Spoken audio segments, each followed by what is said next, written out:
Welcome students. Computer science semester 4-এর আজকে exam ছিল। আমি কোশ্চেনটা তোমাদের সামনে তুলে ধরেছি। আমি প্রতিটা কোশ্চেন আলোচনা করে দেবো। তোমরা কত লিখে এসছো এবং কত নাম্বার পেতে পারো সেটা তোমরা একটা আইডিয়া পেয়ে যাবে। আমার যারা সাজেশান ফলো করেছো আশা করি তোমরা 100% কোশ্চেন পেয়ে গেছো, কারণ আমি টেক্সট ফুল দিয়েছিলাম, তাতে অনেকেই 100% পেয়েছে বলে কমেন্ট করেছে। এখানে দেখো, রিলেশান অ্যান্ড কার্ডিনালিটি বলতে কী বোঝো। সত্যি কথা বলতে তোমাদের প্রশ্নটা কিন্তু কম্পিউটার অ্যাপ্লিকেশান থেকে আরও অনেক সহজ হয়েছে। তো রিলেশান এবং কার্ডিনালিটি বলতে কী বোঝো, সেটা হচ্ছে রিলেশান বলতে বোঝায় যে আরডিবিএমএস রিলেশনাল ডেটাবেস ম্যানেজমেন্ট সিস্টেমের এক একটা টেবিলগুলোকেই বলা হয় রিলেশান। কার্ডিনালিটি কাকে বলে, একটা টেবিলে টোটাল নাম্বার অফ রেকর্ডসগুলোকেই বলা হয় কার্ডিনালিটি। নেক্সট, এসকিউএলে ড্রপ এবং ডিলিট কমান্ডের পার্থক্য লেখো। আমি ডিডিএল, ডিএমএল এবং ডিসিএল কমান্ডগুলো তোমাদের পড়তে বলেছিলাম, সেখান থেকে এটা এসছে। এবার যে কোনো দুটি প্রশ্নের উত্তর দাও। দুটি প্রশ্নের মধ্যে যে কোনো একটি প্রশ্নের উত্তর দাও। রিইনফোর্সমেন্ট লার্নিং ব্যাখ্যা করো। আমি এটা বলে দিয়েছিলাম, রিইনফোর্সমেন্ট লার্নিং এসছে। নিউরাল নেটওয়ার্ক কাকে বলে সেটাও এসছে। তো এখানে সমস্ত প্রশ্ন এলো ক বিভাগের। এবার খ বিভাগের ডোমেন কনস্ট্যান্টস কি, উদাহরণসহ ব্যাখ্যা করো। আমি তোমাদের ডেটাবেস কনস্ট্যান্টস সমস্তগুলো পড়তে বলেছিলাম, যতগুলো পার্ট আছে। এখানে ডোমেন্স কনস্ট্যান্টটা সেখান থেকে এসছে।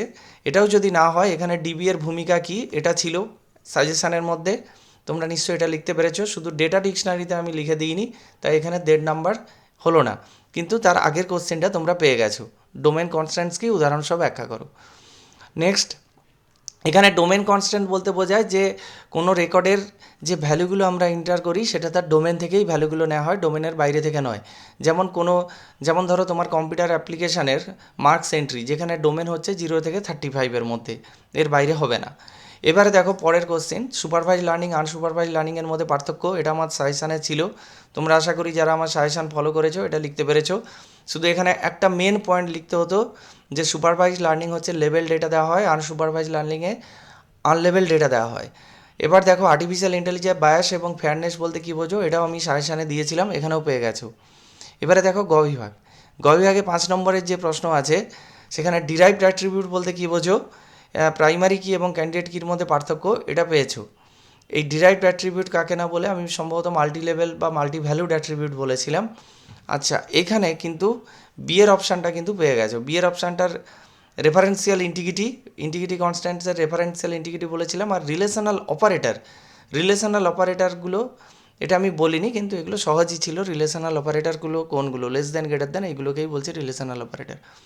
এবারে উদাহরণসহ কার্টেসিয়ান প্রোডাক্ট ইকুইশন ব্যাখ্যা করো, সাজেশানে দেওয়া ছিল। নেক্সট দেখো, এখানে টেবিল আমি দিয়েছিলাম, কিন্তু এসকিউএল কোয়ারি তো আর বলে দেওয়া সম্ভব নয়, তাও বলেছিলাম যে তোমরা টেবিল দেখবে। এখানে সেট বলেছিলাম, সেটের সমস্ত অপারেশান পড়তে বলেছিলাম, তাই দেখো এটা এসছে। তো যেগুলো আসেনি সেগুলো তোমরা ছেড়ে দিয়েও যদি বাকিগুলো অর্থ আছে সেগুলো করলে, সেগুলো আমি ধরে নিচ্ছি 100% তোমরা পেরেছো। Set difference, set intersection. Set difference কাকে বলে, যে ফার্স্ট টেবিলে আছে সেকেন্ড টেবিলে নেই, তখন সেইগুলোকে সেই ফার্স্ট টেবিলে যেগুলো আছে সেগুলোকে নেব। আর সেট ইন্টারসেকশান বলতে দুটো টেবিলের মধ্যে যেটা কমন সেটা নেব। নেক্সট আসছি, ইয়ার মডেলের স্পেশালাইজেশন জেনারেশন ধারণাটি ব্যাখ্যা করো। এটা তো আমি এই কোশ্চেনটাই দিয়েছিলাম, একদম পেরে গেছো নিশ্চয়ই। নেক্সট, এই যে টিকা লেখো, যে কোনো 4টি প্রশ্নের মধ্যে যে কোনো 2টি প্রশ্ন।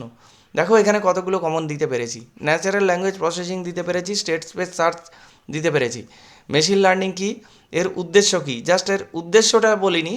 এর উদ্দেশ্য কি, লার্ন করা, জাস্ট এর উদ্দেশ্য হচ্ছে এনভায়রনমেন্ট থেকে বা কম্পিউটার লার্ন করা, সিস্টেম লার্ন করবে। মেশিন লার্নিং কি, মেশিন লার্নিং কাকে বলে সেটা তার দুটো প্রকারভেদ লিখতে হতো। আর কৃত্রিম বুদ্ধিমত্তা মানব বুদ্ধিমত্তার মধ্যে পার্থক্য লেখো, এটা আমার সাজেশানে ছিল, পেয়ে গেছো। এটাও যদি না পারো তাহলে দেখো পরের কোশ্চিনটা পেয়েছো, বিএফএস ডিএফএসের মধ্যে পার্থক্য লেখো। আমিও দুটি পার্থক্য লিখতে বলেছিলাম।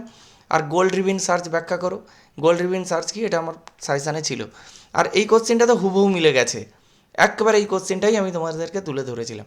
তো আশা করি 100% কমন দিতে পেরেছি এবং তোমরাও সেটা লিখতে পেরেছো। যারা আমি আমার সাজেশানটা এর ভিডিওর ডেসক্রিপশানে অ্যাটাচ করে দিচ্ছি, কেউ যদি আরেকবার দেখতে চাও তাহলে দেখে নিতে পারো।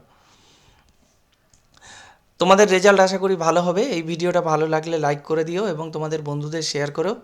এবং আমার চ্যানেলকে তোমাদের যারা জুনিয়র আছে, যারা ক্লাস 12 পরীক্ষা দিতে চলেছে সামনের বছর, তাদের কাছে একটু ফরওয়ার্ড করে দিও। Thank you.